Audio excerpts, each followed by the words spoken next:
Well, Paul Scully joins me now in the studio. In fact, you were cursing away there because you've been to Brick Lane and had a load of many times. I've had curries there. I was in Brick Lane Mosque not that long ago. I know the area really, really well. I mean, that's not what I was talking about, writing off an entire area. Well, let's go back in time. Yeah. What on earth were you thinking when you said no-go zones? Because everybody is going to cut straight to the fact, especially when you mention Tower Hamlets, you mean no-go zones specifically because it's a Muslim community. That's the way it was interpreted. What on earth were you thinking, Paul? Which was totally the opposite intention, actually. So if the fact that I used that term, and I've spoken a lot about the need to use sensible language. I clearly didn't use the right language there.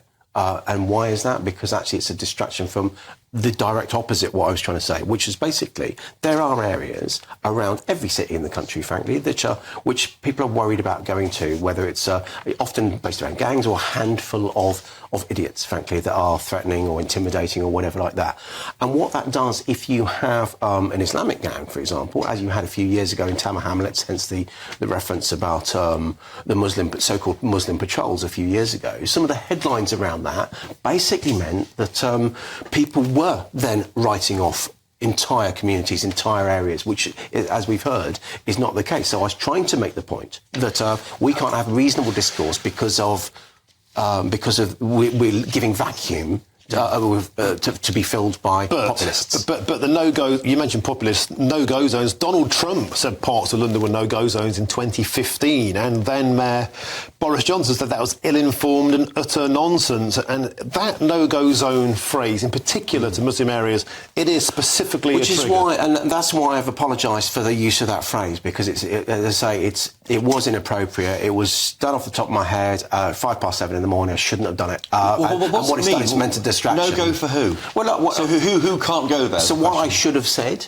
what I meant to say, was that there are areas in the country, including in Tower Hamlets, including Birmingham, where people are worried about going into. Is it white people, black people, Asian? Who can't go where? Well, it depends on. Is it any race? There are every city. So you might have an area that has a handful of black gangs. You might have an area with a lot of white gangs. And I was using about the example of the Muslim patrols. The reason I said Spark Hill in Birmingham, I actually met Small Heath nearby, because I was there. It was a lived experience of mine. When I was there a few years back, and I was with a British Bangladeshi friend, and actually we were trying to get some cash on the way to somewhere, and he said, "Don't you go out. I need to do this because you probably won't feel safe."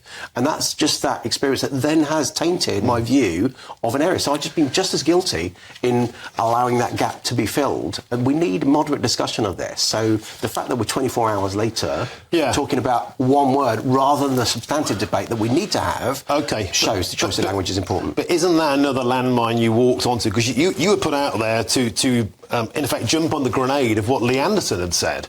You were trying to kind of calm the fires, as it were, and you said, I've distanced myself from the person that Number 10 recently felt suitable to be deputy chair of the party. Lee Anderson has said, repeatedly, said to me today, he will not apologise, and yet you have apologise. Was that the right thing to do? Yeah, absolutely was, because, I want to have those substantial discussions, and if there are people that are, triggered and upset and offended by it, and there are other people that are agitating politically for political reasons and those kind of things, but the substantial people that are offended by it, let's rally back from that and get on to the substantive debate. What Lee is doing is perpetuating this populist approach, because by calling Sadiq Khan, selling London to his mates, I think there was a clear dog whistle there that actually there's loads of things I can throw at Sadiq Khan. There's a big shopping list.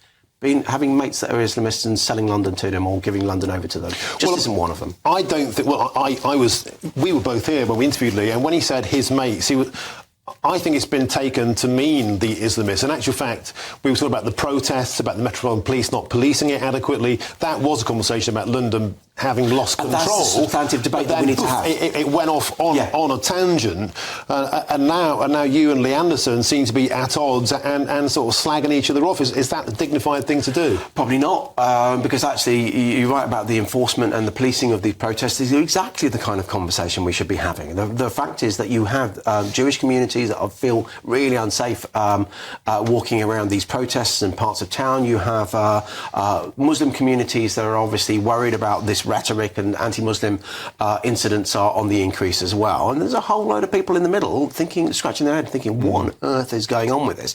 But if politicians resile from that, from a moderate debate, but calling it out, then it will be filled by populist rhetoric. And Sadiq Khan, of course, is the front page of today's Evening Standard. It's like his fanzine almost. 25 points ahead. Do you think what you said is going to help Susan Hall? Well, what I said today, I hope is going to actually pull us back into a sensible debate. I hope that I hear from Susan over the next few weeks more about communities, about community-based policing and these kind of things, rather than always saying that London is not safe, because that doesn't send a message out to global London, to investors and tourists that are coming into London as well. So in the same way that, I regret using the word no-go areas, that I can walk around a lot of London without fear and enjoy what this greatest city in the world has to offer. I want to quickly ask you about safety, because, there's a lot of conversations about MP safety, and what you said now, do you think that might affect you being safe?